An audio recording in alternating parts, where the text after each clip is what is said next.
नेत्रा, यात सगळ्यात वाईट काय आहे माहितीये तुला? तुझा माझ्यावर इंद्राणी हत्यांवर विश्वासच नाही आता. तू आमच्याशी एखाद्या शत्रूसारखं वागतेस नेत्रा, म्हणूनच हात उचललास का तू इंद्राणी हत्यांवर? नेत्रा, तुझ्या गर्भातलं विरोचकाचं अस्तित्व आम्हाला क्षणोक्षणी जाणवतंय, पण तू मातृत्वाचं पांघरून म्हणून झोपे गेलीस. पण नेत्रा, एकदा प्लीज प्लीज त्या मातृत्वाच्या पांघरुणातून बाहेर येऊन बघ, तुला कळेल. ते पांघरून नाहीये नेत्रा, ते विरोचकाने टाकलेलं जाळ आहे, ज्यात तू अडकत चाललीस. ज्या आत्यांना त्यांचं या घरातलं स्थान त्यांना मिळावं म्हणून तू धडपडलीस, ज्या आत्यांशी नातं जोडलं गेलं म्हणून तुला खूप आनंद झाला होता, त्या सत्यांवर हात उचललास तू काल नेत्रा. त्यांचं या युद्धातलं योगदान, त्यांनी केलेल्या या युद्धासाठीचा त्याग विसरलीस तू. तर खरं तर मला हे आता बोलायला अजिबात आवडत नाही, किंवा मी माझं महत्व सांगण्यासाठी नाही बोलत आहे. पण नेत्रा, या युद्धात मी तुझा सारथी आहे, तो सारथी जो प्रत्येक संकटाच्या क्षणी तुझ्या सोबत होता. आज तोच तुला शत्रू वाटू लागलाय, क्रूर वाटू लागलाय. ज्या बाबांवर तुझा एवढा विश्वास होता, ज्या बाबांना तू स्वतःच्या वडिलांच्या जागी मानलंस, आज त्यांचंच मत पटत नाहीये तुला. मित्रा, मोठ्या अभिमानाने सांगायचीस ना तू की मी खूप नशीबवान आहे की मला ही अशी सोन्यासारखी माणसं मिळाली. आज त्यांचंच मत पटत नाहीये तुला. काल रात्री काय म्हणालीस तू? इंद्राणी अत्यांची वृत्ती विरोचकासारखी होत चालली. नेत्रा, सत्य हे की तुझी वृत्ती विरोचकासारखी होत चालली.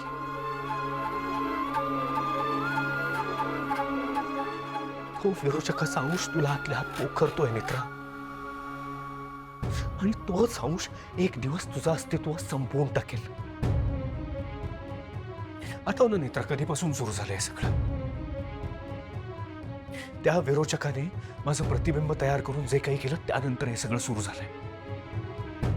या सगळ्याचा नीट विचार कर नेत्रा, आणि तूच सांग मला, कोणाची वृत्ती विरोचकासारखी होत चालली आहे? आणि नेत्रा, हे बाळ माझं नाहीये, मला नकोय हे बाळ आता. ज्याने जन्माला येण्याआधी माझ्या नेत्राला माझ्यापासून, तिच्या माणसांपासून, तिच्या देवी आईपासून दूर केलं,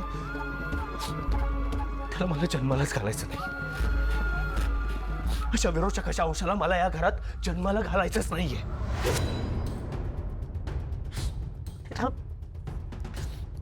मला एक सांग, विरोचकाने कोणाला काही करू नये म्हणून तू वाटेल ते करायला तयार असतेस ना? काल इंद्राणी हत्यांवर हात उचलून सुद्धा जेव्हा विरोचकांनी इंद्राणी हत्यांवर वार केला तेव्हा तू गेलीसच ना त्यांना वाचवायला. नेत्रा, हळूहळू सगळं बदलतंय.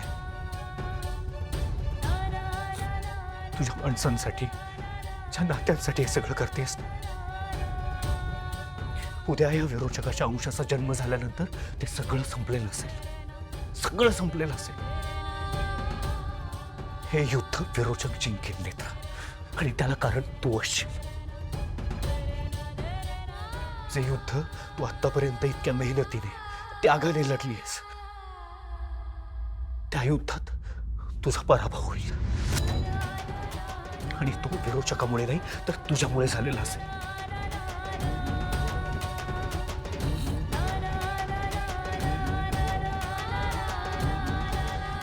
ठीक आहे.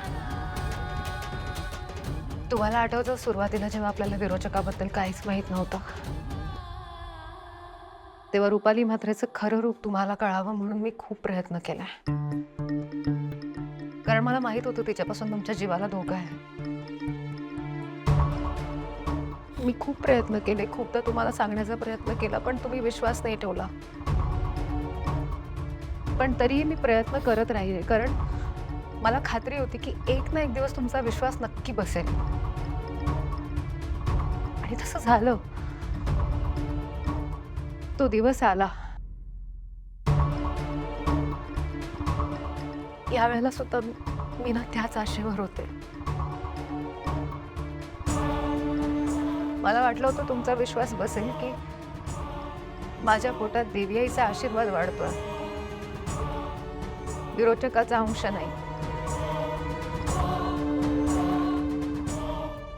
एक दिवस तुमचा विश्वास बसेल या आशेवर होते मी.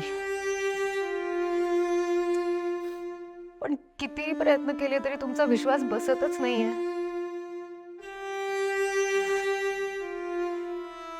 तुम्ही सगळेच माझ्या बाळाला संपवायला निघालात. मला वाटलं होतं किमान तुमच्या बाळासाठी तरी तुम्ही विश्वास ठेवाल, पण आज तो विश्वास कायमचा संपलाय. आणि माझ्यासाठी तर सगळंच संपलंय.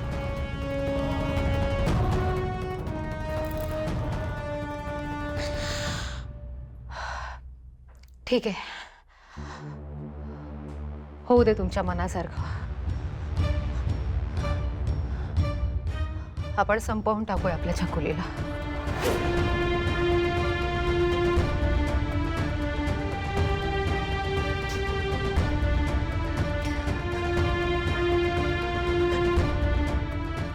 देवी आई, मी एक वेळ विरोचकाशी लढेन, पण माझ्या कुटुंबाशी नाही लढू शकत. विरोचकाशी लढताना मी जिंकेन, आज माझ्या माणसांनीच मला हरवलंय. आई मला माफ कर. मी तुझा आशीर्वाद संपवते.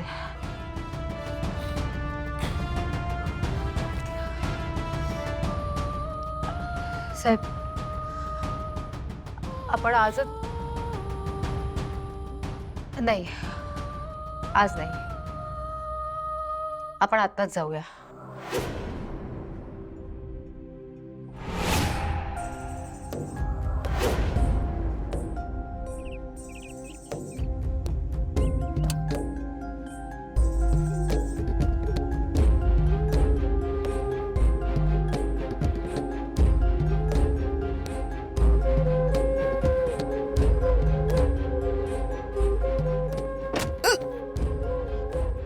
ते बाळ आपले,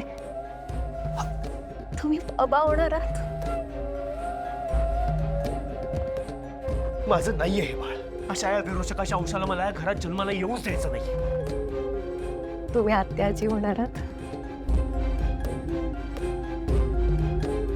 विरोचकाला आणि विरोचकाच्या त्या अंशाला मी संपवेन. नेत्र, बेल्ट.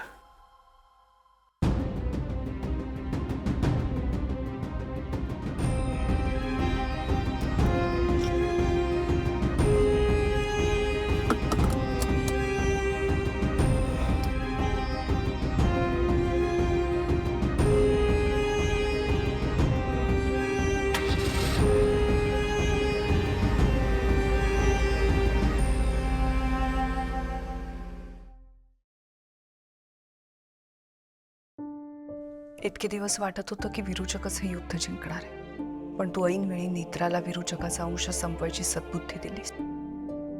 मी तुला वचन देते देवी आई, ज्या कार्यासाठी तू आम्हाला जन्म दिलायस ते कार्य लवकरच संपन्न होईल. आम्ही सगळे ज्या दिवसाची वाट पाहतोय तो दिवस आज उजाडलाय. अंधकार दूर झालाय देवी आई. आता लवकरच तू नेत्राला विरोचकाच्या वैचारिक विळख्यातून सोडवशील ह्याची खात्री आहे मला.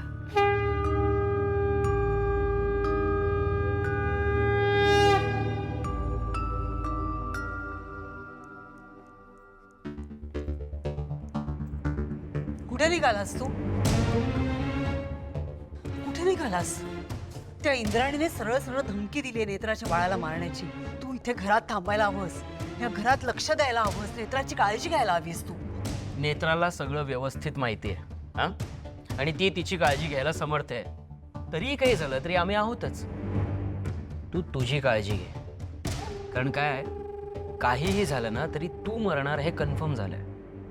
सुज्ञ आहेस ना तू, तर सुज्ञ पुरुष आहेस या घरातला. बाकी सगळे चिल्ले पिल्ले आहेत, पण तुला तरी कळतंय ना की तुम्ही सगळे या विरोचकाचं काहीही वाकडं करू शकत नाही. तेजस तेजस अंकुनी, काय सावकाश सावकाश, काय झालं? अंकुनी, काय झालंय? काय झालंय?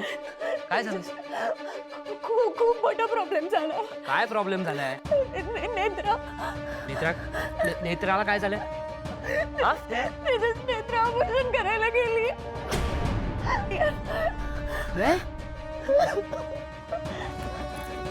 खोटं बोलू नकोस हं? मला फसवण्यासाठी खोटं बोलू नकोस तू. तिला हात लावायचा नाही. तेजस आता काय करायचं? मला सांग, तुला तुला तुला हे कोणी सांगितलं? काकूबा बोलल्या अजून माहिती आणि मला भरकटवण्यासाठी चाललंय ना हे सगळं. तुझा अंत होणार आहे. विरोचका, आता तुझा अंत होणार.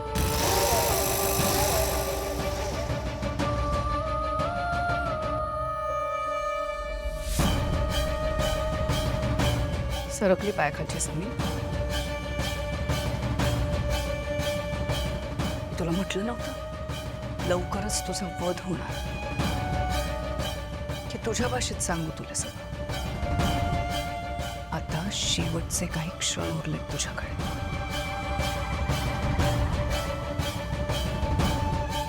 सगळा हिशोब होणार. असं काही होणार नाहीये. देवी आई असंच करणार आहे. शक्य नाहीये हे. अगं देवी आईला सगळं शक्य आहे. राणी जाऊ द्या, सोडून दे तिला आता. तसे तिचे शेवटचे काही क्षण राहिलेत. तिला हवं तसं जगू दे. काय तिलाही सत्य पसवायला वेळ तर लागेल ना. हे बाई, तुझी काही शेवटची इच्छा असेल तर सांग मला, मी पूर्ण करेन.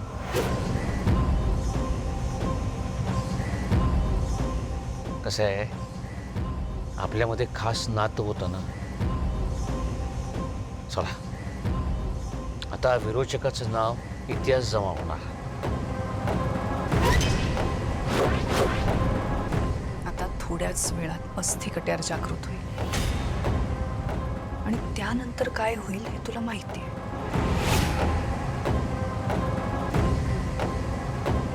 नेत्रा म्हणते तसं देवी आईला शरण जा. बघ, अजूनही विचार कर. अर्थात शरण गेलीस तरी तुझा अंत निश्चित आहे. पण कदाचित शरण गेल्यानंतर देवी आई तुझ्यावर दया दाखवेल आणि पुढच्या जन्मी राक्षस म्हणून जन्माला येणार नाहीस. या दुष्ट चक्रातनं बाहेर पडशील.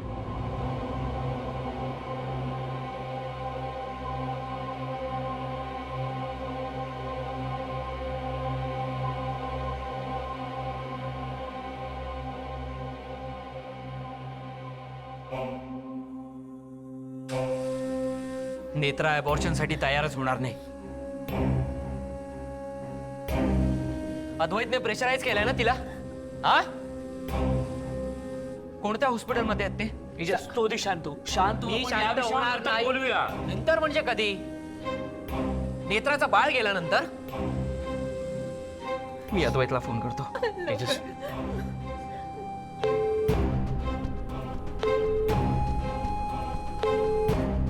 याचा फोन लागत नाहीये. तेजस, तू माझं ऐक ना. मला नाही ऐकायचंय. तुम्ही ऐकलत का नेत्राचं? नाही ना. स्वतःला हवं तेच केलं ना. मग आता मी सुद्धा तेच करीन जे मला हवंय. मी शोधेन त्यांना, डोंट वरी.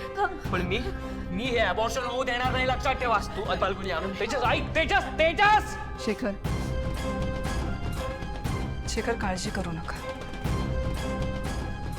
जे काही घडतंय आणि जे काही घडणार आहे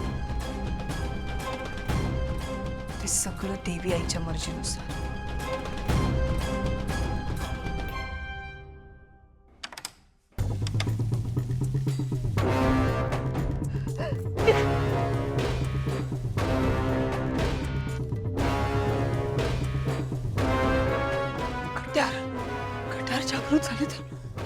कट्यार जागृत झाले तर विरोचक. नाही नाही नाही, असं असं नाही होणार. असं नाही होऊ शकत. विरोचक अमर आहे. विरोच्या कामावर आहे आणि विरोच्या कामावरच राहणार. मी काफीर राहिले. डाव साधला. असं नाही होऊ शकत. या युद्धात विरोध चक्कात जिंकणार. मला शक्ती हवी आहे. विरोचक जिंकणार. विरोचक आणू शकत नाही. शक्ती हवी आहे मला. शक्ती हवी आहे.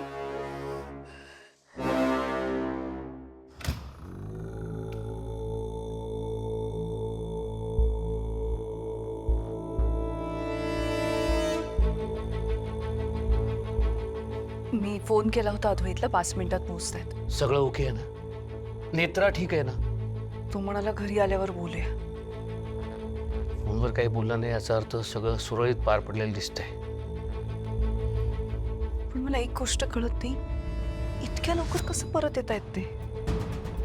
म्हणजे म्हणजे ह्या अशा परिस्थितीत एवढ्या लवकर सोडत नाहीत. कदाचित डॉक्टरांनी नेत्राला घरी जाऊन आराम करायला सांगितलं असेल. बघूया, आले की कळेल. बरं, ते दोघे यायच्या आधी मला तुमच्याशी महत्त्वाचं बोलायचं होतं.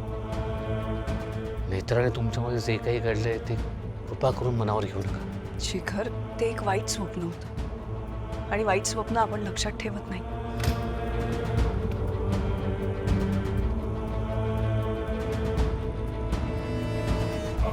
अद्वैत, नेत्रा कशी आहे? ठीक आहे ना? अरे कुठे आहे ती?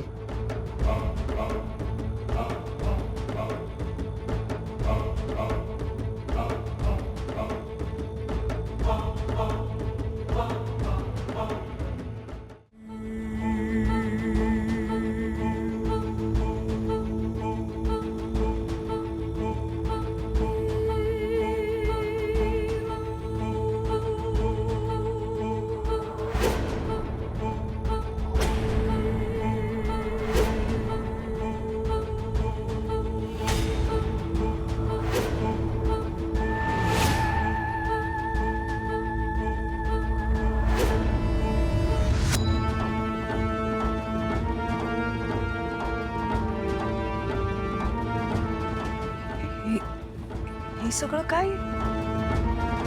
तुम्ही अबॉर्शन करायला गेला होतात ना? काय झालं?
काय हसतोयस काय तू? हसतोयस काय? मला विचित्र वीणा दे. शक्ती हवी आहे मला. मला जिंकायचं या युद्धात. विचित्र वीणा दे. शक्ती हवी आहे.